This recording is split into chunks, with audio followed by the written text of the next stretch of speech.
Ahojte moji milí. Dnes vám chcem dať tip, ako sa odhodlať niečo urobiť, čo ste ešte nikdy nerobili, ako nabrať odvahu, vykročiť smerom, ktorým ste ešte nešli.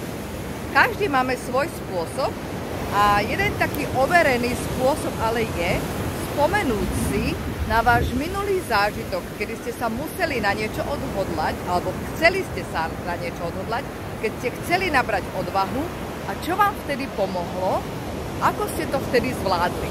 To je jedna vec. Druhá vec je uvedomiť si, že možno, že to už zvládol niekto iný, alebo že máte potrebnú podporu okolo vás, alebo že je tu niekto, koho sa môžete opýtať, alebo že niektoré veci môžete robiť svojim vlastným tempom a nemusíte ich robiť v tej rýchlosti, ako to robia iní.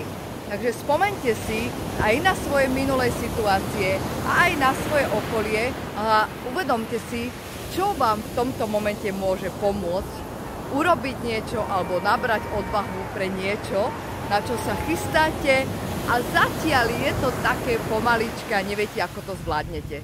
Držím vám palce, ahojte!